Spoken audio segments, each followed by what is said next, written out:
할렐루야. 찬양대 귀한 찬양 감사합니다. 할렐루야. 하나님은 살아계십니다.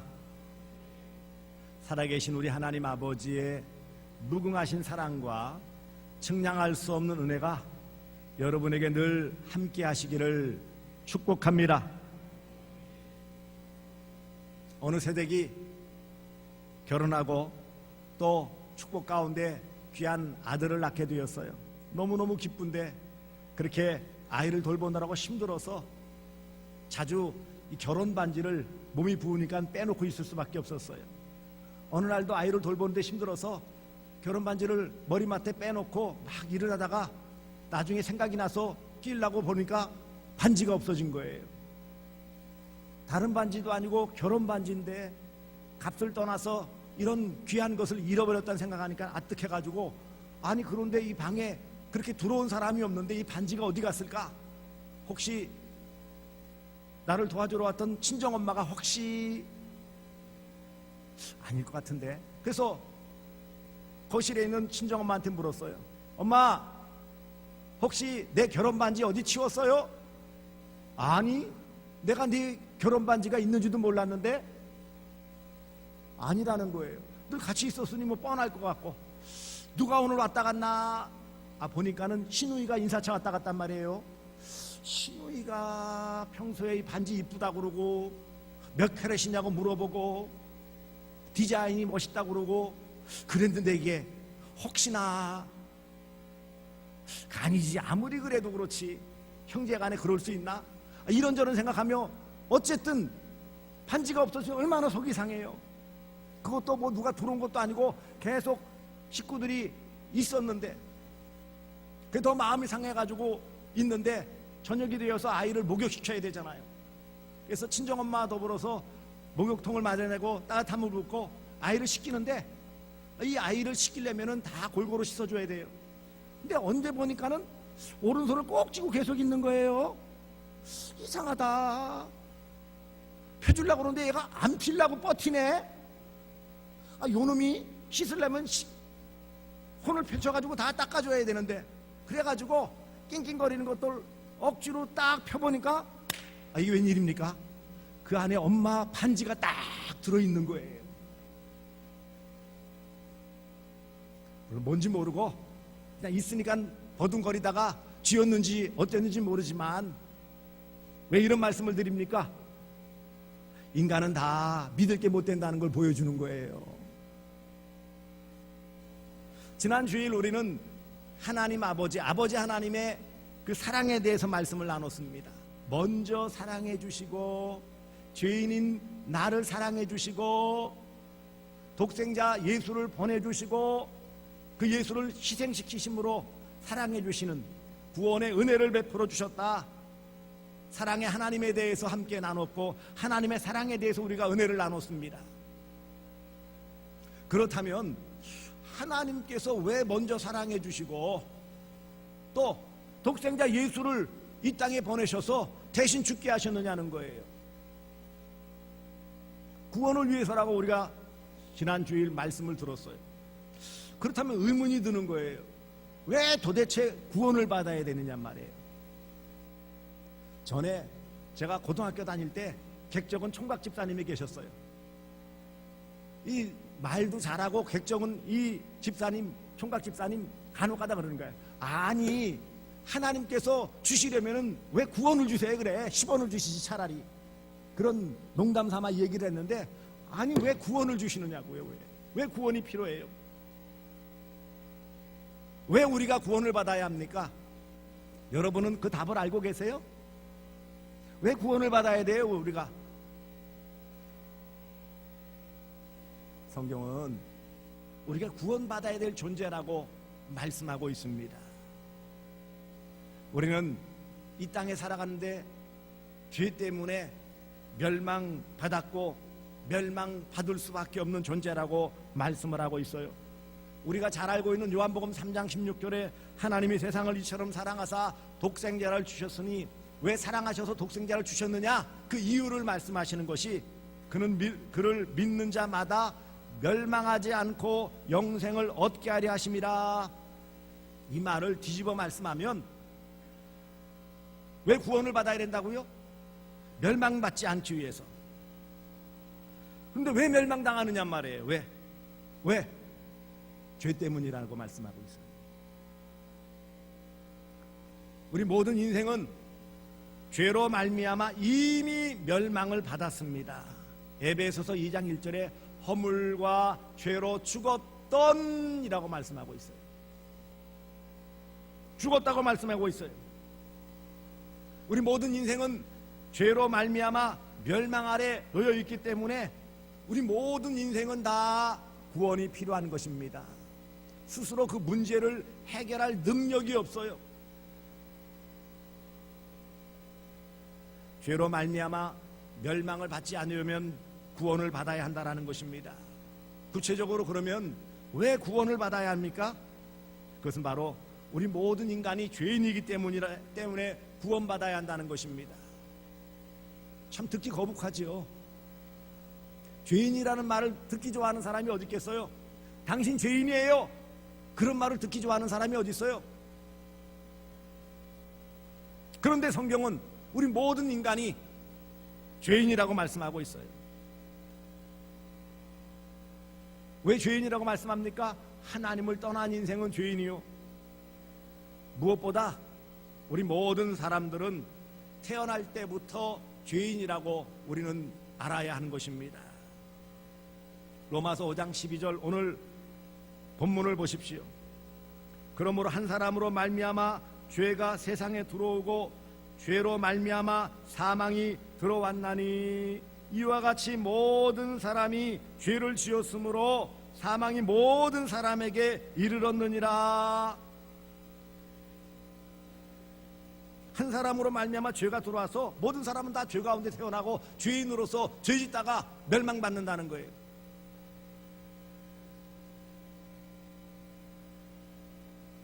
그렇다면 여기 말하는 한 사람은 누구입니까?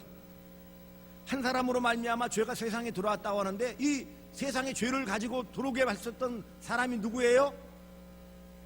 아담입니다. 창세기에 보면 아담이에요.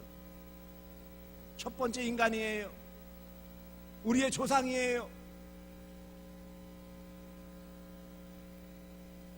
인류의 조상인 아담이 하나님께 죄를 지었기 때문에 아담의 후손들인 우리 모두도 다 죄 가운데 태어나는 죄인이라는 것입니다. 아담의 피를 가지고 태어난 죄인이에요. 그래서 아버지가 한국 사람으로서 이 땅에서 태어나게 하면 우리는 다 한국인인 거예요.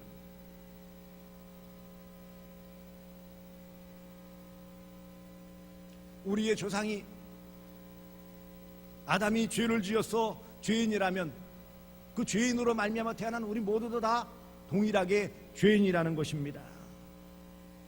시편 51편에 다윗도 이렇게 고백을 하고 있어요. 내가 죄악 중에 출생하였으며 어머니가 죄 중에서 나를 잉태하였나이다. 죄악 중에 출생, 왜요? 죄 중에 잉태했기 때문에 그 모든 인간들은 태어나면서 다 죄인일 수밖에 없다는 거예요. 사람에게서 태어나면 사람이잖아요. 죄인 사람에게 태어나면 역시 죄인인 거예요.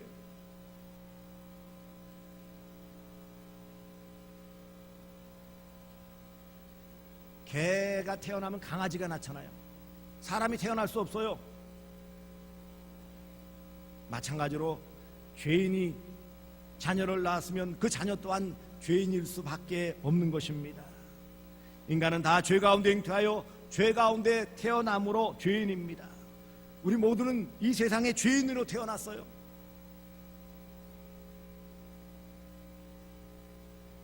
이런 나도 알지 못하지만 우리 부모님 또 그 부모님 윗대로부터 유전되어 내려왔던 이런 죄인으로서의 우리의 모습뿐만 아니라 이런 것을 기초로 되어 이런 죄인으로 태어났기 때문에 우리는 이 세상을 살아가면서 또 죄를 지을 수밖에 없는 거예요. 아담의 죄 때문에 우리가 다 죄인이라는 것을 우리는 원죄라고 그래요. 원죄가 있다 그러죠. 내가 지은 죄는 아니지만 부모님의 그 위에 죄 때문에 원죄가 있다라고 표현해요. 근데 이런 원죄 때문에 우리가 이 땅 살아가면서도 우리 스스로 죄를 지어요. 오늘 본문 다시 보세요. 이와 같이 모든 사람이 죄를 지었으므로 그랬어요. 모든 사람이 다 죄를 지었어요. 죄를 지은 사람을 뭐라 부르죠? 죄인이라 부르는 거예요. 인간은, 우리 모두는 하루에도 알게 모르게 수많은 죄를 짓고 살고 있어요. 사실 따져보면 알고 지은 죄보다 모르고 지은 죄가 훨씬 더 많아요. 그러니 죄가 안 떠오를 수밖에 없죠. 일반적으로 평범하게 살아가는 사람들은 그 죄 많이 짓지를 않아요. 하지만 내가 의식하지 못하는 여러 가지 그런 인간의 모습 때문에 또 다른 내가 의도하지 않은 결과가 나타나요. 그래도 그 결과 때문에 잘못이 지어지는 거예요. 인간이 행하는 것은 의로운 것 같아도, 깨끗한 것 같아도 더러운 옷과 같이 추한 모습이 많다라는 것입니다. 한마디로 말하면 죄인으로 태어났기 때문에 죄 짓는 거예요. 여러분, 겉으로 드러나지 않는다고 죄가 아닐까요? 속에 생각하고 있는 것도 잘못은 잘못이에요. 예수님께서는 마태복음 그 산상수훈에서 이렇게 말씀하세요. 음욕을 품고 여자를 보는 자마다 마음에 이미 간음하였느니라. 행동하지 않고 아무도 모르는 속마음으로 그렇게 음욕을 품었는데 이미 간음했다라고, 죄지었다라고 분명하게 말씀하고 있어요.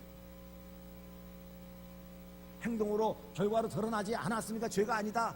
세상 법정에서는 그렇게 말할 수 있고 통할 수 있을지 모르지만, 그러나 우리의 모든 중심을 아시고 마음을 아시고 안고 일어섬을 아시는 하나님 앞에서는 감출 수가 없어요.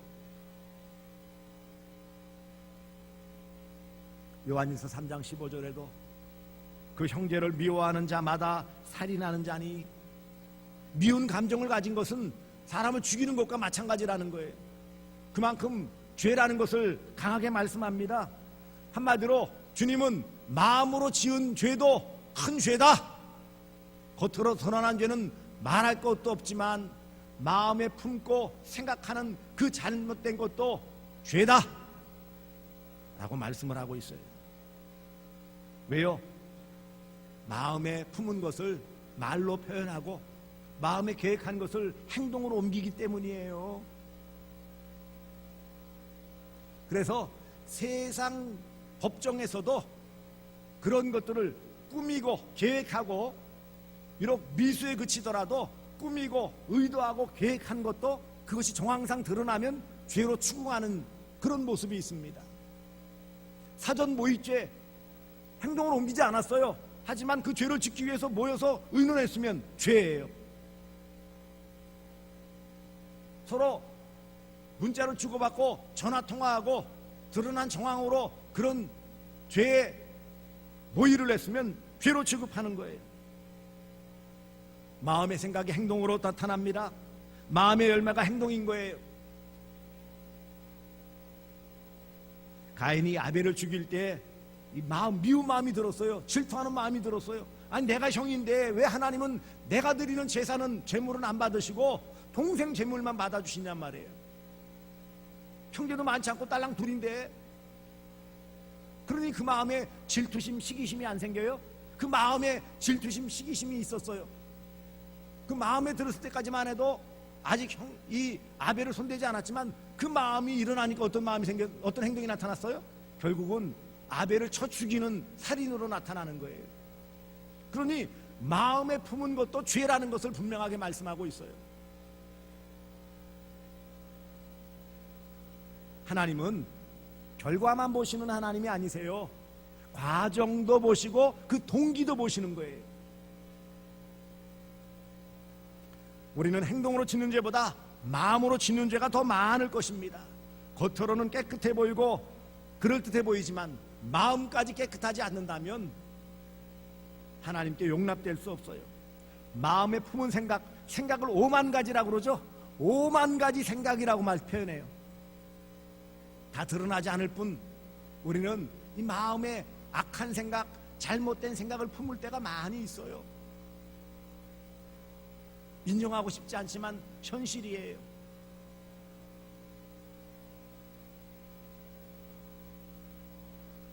그런데 우리가 어떤 사람들 우리가 죄인이라고 얘기했을 때 물론 그분이 깨끗하게 법 없이도 살 만한 분들이 많아요. 실제로 다른 사람에게 큰 피해 준 적도 없어요. 그렇기 때문에 우리 모두가 죄인이라고 하면 굉장히 불편해요. 성질내는 사람도 있어요. 목사님, 나 파출소 근처도 안 가봤어요. 왜 자꾸 죄인이라고 그래, 기분 나쁘게. 그래서 제가 그때 한마디를 했죠. 예, 맞아요. 뭐 크게 뭐 전과 있는 것도 아니고 어디 불려간 것도 아니고, 그런데 성경에서 말하는 죄 중에 가장 큰 죄는 믿지 않는 죄, 하나님을 믿지 않는 죄가 제일 큰 죄라고 말씀하고 있어요. 비록 무슨 도둑질하고 살인 저지르고 다른 사람을 괴롭히고 속이고 그런 겉으로 드러나는 죄는 혹 없다 할지라도 지금까지 이 순간까지 하나님을 믿지 않은 죄는, 천지만물을 창조하시고 그것을 주관하시는 하나님을 믿지 않는 것은 가장 큰 죄예요. 성경에서 말하는 죄의 주된 것은 또 이것을 말씀하고 있는 거예요. 요한복음 16장 9절에 예수님께서 이렇게 말씀하세요. 죄에 대하여라 하면 그들이 나를 믿지 아니하며. 무슨 죄가 있다고요? 믿지 않는 죄. 예수님을 믿지 않는 것은 죄라고 말씀하고 있어요. 이 불신앙, 믿지 않는 이 불신앙 때문에 많은 죄를 지을 수밖에 없어요. 믿지 않으니까. 하나님을 믿지 않으니까, 하나님의 존재를 믿지 않으니까 내 마음대로 사는 거예요. 하나님의 존재를 믿고 하나님이 나를 다 지켜보신다면 감히 어떻게 그렇게 함부로 살아갈 수 있어요? 불신앙이 죄의 뿌리이고 불신앙으로부터 각종 잘못된 모든 죄가 벌어지는 것입니다. 보세요. 자녀를 키우다 보면 자녀가 말썽 피울 수 있어요. 때때로 또 부모님의 뜻을 어그러뜨리고 엉뚱한 짓 할 수도 있어요. 하지만 그래도 부모님은 품을 수 있어요. 그런데 이 자녀가 부모를 부모로 인정하지 않고 믿지 않는다면, 그리고 집을 뛰쳐나가 버린다면은요, 더 이상 어떻게 돌볼 수가 없어요. 말썽을 피워도 집안에 들어오고, 그래야 저녁을 챙겨주고 용돈도 주고 잠도 재워주고 빨래도 해주고, 그렇죠? 부모를 부모로 인정하지 않고 믿지 않는다면 더 이상 자녀로서의 것들을 누릴 수 없는 거예요. 부모를 인정하지 않는 것이 가장 불효예요. 용돈을 잘 드리고 또 좋은 그런 환경 가운데 계시게 만들고 여러 가지도 중요하지만 제일 큰 효도는 부모님을 부모님으로서 인정하고 그 존재를 인정해 주는 거예요. 존중히 여기는 거예요. 그런데 하나님을 믿지 않는다? 그럼 끝난 거예요. 더 이상 다른 거 볼 것이 없는 거예요. 그러므로 모든 사람이 다 죄인이에요. 왜 구원이 필요하다고요? 죄인이기 때문에 구원이 필요한 거예요. 스스로 문제를 해결할 능력이 없기 때문에 원래부터 죄인이에요. 원래부터. 그리고 원래부터 죄인이다 보니까 우리의 삶에서도 죄를 지어요. 그리고 전에는 더 큰 죄는 뭐였어요? 하나님 믿지 않는 엄청난 죄를 지었어요. 이런 원죄와 내 스스로 지은 자범죄와 마음으로 지은 죄와 하나님을 제대로 믿지 않았던 이런 죄 때문에 인생은 멸망 아래 놓여 있고 이미 멸망받았고 영원한 멸망받아야 되는 불쌍한 존재이기 때문에 구원이 필요한 것입니다. 로마서 3장 23절에 모든 사람이 죄를 범하였음에 하나님의 영광에 이르지 못하더니, 죄를 범했기 때문에 하나님의 영광 천국에 들어갈 수 없어요. 구원받지 못한다는 거예요. 유대인이나 헬라인이나 아무리 혈통이 좋고 가문이 훌륭해도 집안이 몇 대 신앙인이고 목사, 장로, 권사가 득실득실해도 다 죄인이에요.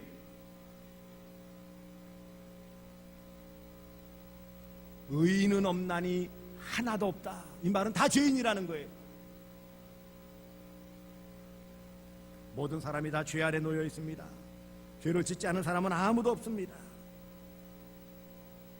사망이 모든 사람에게 이르렀느니라. 오늘 로마서 12장 5장 12절 마지막 부분 보세요. 사망이 모든 사람에게, 멸망이 모든 사람에게 머물러 있기 때문에 구원이 필요한 것입니다.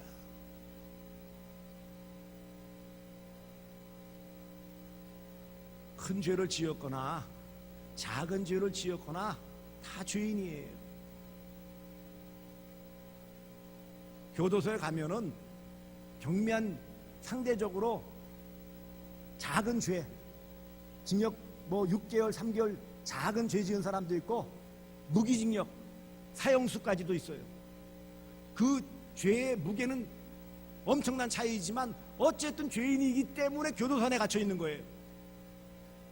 아, 나는 저 사형수보다 죄를 덜 지었으니까 죄인 아닙니다, 얘기할 수 있어요? 그럴 수 없어요. 요한일서 1장 8절에 만일 우리가 죄가 없다고 말하면 스스로 속이고 만일 우리가 범죄하지 아니었다면 하나님을 거짓말하는 이로 만드는 것이니 또한 그의 말씀이 우리 속에 있지 아니하니라. 죄 없다고 말한다면 거짓말한다라는 거예요. 죄 없다고 말하는 사람 대면해 보세요. 죄 지은 적 없냐고, 거짓말한 적 없냐고, 생각으로 잘못한 거 없냐고. 그런 거 없다고 철석같이 자기 주장하면 속을 뒤집어 보일 수 없으니까 증명하기 힘들지만, 아, 그렇군요. 그런데 그렇게 말하는 것 자체가 죄라는 거예요. 그렇죠? 하나님 앞에 하나님의 존재를 믿는다면 나 죄 없어요 라고 말할 수 없다는 거예요.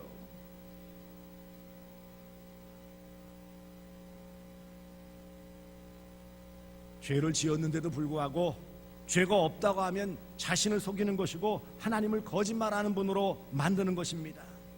하나님께서는 큰 죄나 작은 죄나 경미한 죄나 다 같은 죄로 보시는 거예요.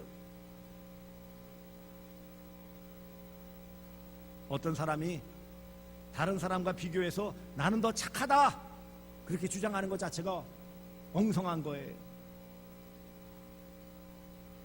죄가 없는 사람이 없다는 사실을 인정해도 사실 우리 자신이, 내 자신이 죽을 죄인이다라는 것에 대해서는 상당히 거부감이 있어요. 그래서 많은 사람들은 그래요, 나 잘못한 거 많아요, 부족해요, 거짓말한 적도 있고요. 그렇지만 죽을 죄인은 아닙니다 라고 정색을 해요. 그런데 하나님 앞에서는 누구나 다 큰 죄인입니다. 세상 법정에서도 어떤 죄를 반복해서 지으면 가중처벌이라고 해요. 초범이나 이런 부분들은 뭐 재범까지도 어느 정도 눈 감아주지만 3번, 4번 거듭거듭 그 죄를 지으면 어떻게 되죠? 나중에는 가중처벌이라고 그래요. 이 사람은 그 죄를 안 짓는다고 해서 놔줬고 용서해줬는데 또 계속 죄를 짓기 때문에 가중, 더해서 벌을 준다고 해요. 근데 우리는요, 살면서 죄를 반복 가중처벌죄면 우리에게 적용하면은요, 살 인생이 없어요. 아무리 우리가 깨끗하게 산다 해도 하루에 한 번씩만 잘못한 것이 있으면 1년이면 365일이고 10년이면 3650번이에요. 그런 반복되어지는 모습, 그런 죄를 반복하는요, 살아남을 인생이 어디 있겠어요?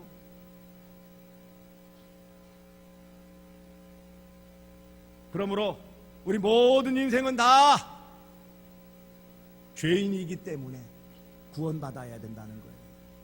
두 번째로 왜 우리가 구원받아야 합니까? 그것은 우리가 죽음 아래 놓여 있기 때문이에요. 여기서 나 안 죽는다 하시는 분 손 들어보세요. 다 죽어요. 인생은 죽음을 향해 가고 있는 거예요. 갓 태어난 아기나 이제 8순 9순 넘어가는 이런 어른들이나 다 죽음을 향해 지금 한 걸음 한 걸음 나아가고 있어요. 어제보다는 오늘이 죽음에 더 가까워요. 근데 왜 죽음을 맞을 수밖에 없어요? 죄 때문이라고 말했어요. 죄를 지었기 때문에 죽는 거예요. 죄를 지었으니까 감옥에 가는 것처럼 죄를 지었기 때문에 우리는 하나님의 관계가 끊어졌고 멸망의 자리에 놓여 있고 육신적으로도 이제는 영과 육이 분리되어지는 죽음을 맞이할 수밖에 없는 거예요. 로마서 6장 23절에 죄의 싹은 사망이요, 죄의 형벌이 뭐라고요? 죽음이라는 거예요. 오늘 보면 다시 보세요. 이와 같이 모든 사람이 죄를 지었으므로 사망이 모든 사람에게 이르렀느니라. 오늘 본문에서 사도 바울은 성령의 감동을 받아 이렇게 분명하게 외칩니다. 모든 사람, 우리 모든 사람이 다 죄를 지었어요. 그러니 어떤 결과가 온다고요? 사망이 우리 모두에게 예외 없이 다 임한다는 거예요. 죄는 죄값으로 사망을 당하는 거예요. 죄의 결과, 죄값은 죄의 결과를 말하죠. 죽음을 말하는 거예요. 모든 사람이 죄를 범하였기에 우리 모두는 이 죽음을 피할 길이 없는데 성경에서는 이 죽음을 세 가지로 말하고 있어요. 첫째는 영적 죽음이에요. 아담이 죄를 지은 다음에는 이미 다 즉각적으로 다 죽었어요. 모든 사람이 죄를 범하였음에 하나님의 영광에 이르지 못하더니 너희 허물과 죄로 죽었던이라고 말했던 이 죽었던이라는 과거형으로 쓰여져 있는 죽음은 영적 죽음을 말해요. 그것은 하나님과의 관계의 분리를 말하는 거예요. 죄 짓는 순간 하나님과의 관계가 끊어졌어요. 지금 등불이 이렇게 다 들어오지만 전기 차단기를 내리는 순간 전기가 흐르지 않으니까 불이 꺼져버리는 것처럼 하나님과의 관계에서 죄가 그 사이를 끊어버렸기 때문에 생명의 빛이 사라지고 우리는 영적 사망에 놓여있게 되어지는 거예요. 저와 여러분은 허물과 죄로 죽었어요. 죽을 수밖에 없었던 아니라니까는요. 우리 교회 교인들은 그렇게 기도하지 않지만 어떤 때 밖에 이렇게 나가서 어제도 사실은 그걸 들어가지고 속으로는 그랬어요. 죽을 수밖에 없었던 저희들을 살려주시고, 그럼 죽었다는 거예요, 안 죽었다는 거예요? 죽을 수밖에 없던 위기는 있었고 어려움은 있었지만 아직 죽은 건 아니에요. 근데 뭘 살려줘요? 고쳐주는 거지. 그거는 죽었어요. 끝났다니까는요. 영적으로는 하나님과의 관계에서 끝났어요. 하나님과 나 사이의 관계가 완전히 이탈되어지는 끝난 관계를 말하는 거예요. 하나님과의 분리예요. 떠난 거예요. 이것이 바로 영적 죽음, 영적 사망이에요. 여기 이렇게 아름다운 꽃들 우리 두 분의 권사님들이 늘 금요일 토요일에 오셔서 이렇게 준비를 하는데 참 애를 많이 씁니다. 계절의 변화도 느낄 수 있어요. 근데 이 꽃이 사실은 죽은 걸까요? 살아있는 걸까요? 죽어있는 거예요. 원줄기에서 꺾어와서 좀 싱싱해 보여도 며칠 이 숲 안에 오아시스에 꽂혀 있으니까 좀 살아있는 것처럼 보여도 죽은 거예요. 이거 이번 토요일 안에 다 말라가지고 툭툭 떨어져 버려요. 지난 주간에도 꽃이 얼마나 이뻤는데 아예 봉우리째 툭툭 떨어져 버리더라고요. 왜요? 원래 죽은 거니까. 원줄기에서 끊어져 왔기 때문에 당연한 거예요. 지금은 이렇게 싱싱해 보이고 멋있어 보여도 죽은 거예요. 이거는요. 우리가 하나님과의 관계가 끊어져 있으면 이렇게 멀쩡하게 아름다워 보이고 그럴듯해 보이고 해도 하나님과의 관계가 끊어졌기 때문에 영적으로는 죽은 거예요.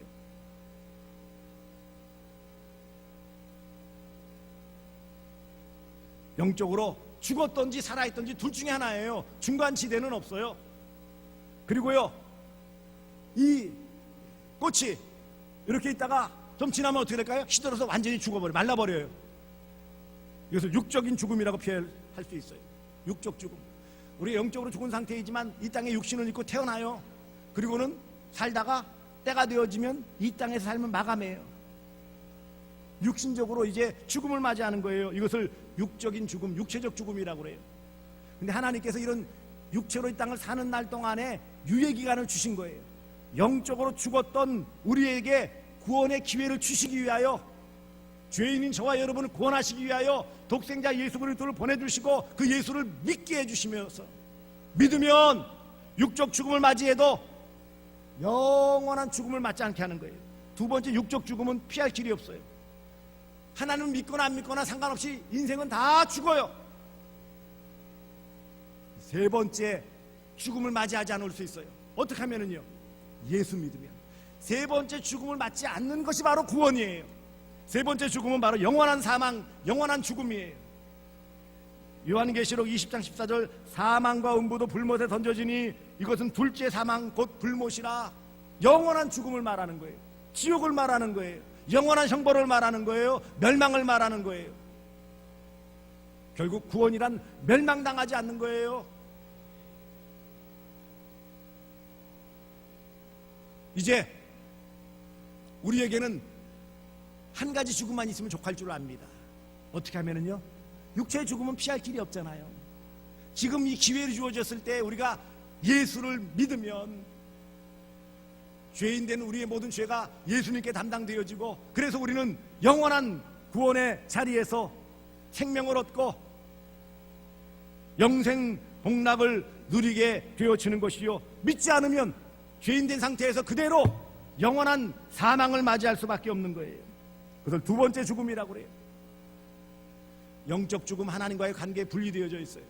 육적 죽음을 맞이할 이 인생이 영원한 죽음 이 사이에서 믿느냐 안 믿느냐, 여기에 따라서 영원히 갈라져요.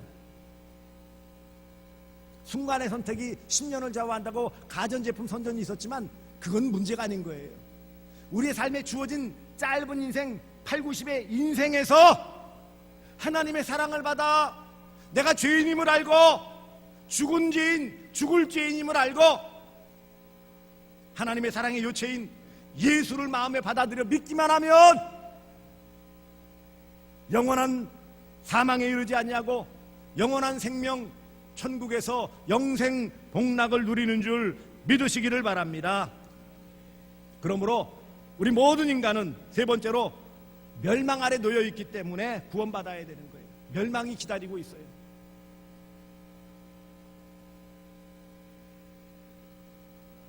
우리 모두에게 멸망이 놓여 있어요. 영원한 멸망이에요.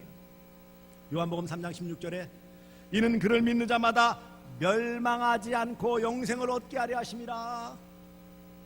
예수 믿으면 멸망당하지 않아요. 왜 구원이 필요하다고요? 하나님은 저와 여러분을 너무너무 사랑하시기 때문에 멸망당하는 것을 원치 않으세요. 우리가 자녀를 사랑하기 때문에 자녀가 잘못되는 것은 결사적으로 반대를 하는 거예요. 심지어 막 두들겨 패서라도 못 가게 만드는 거예요. 왜요? 자녀를 사랑하기 때문에.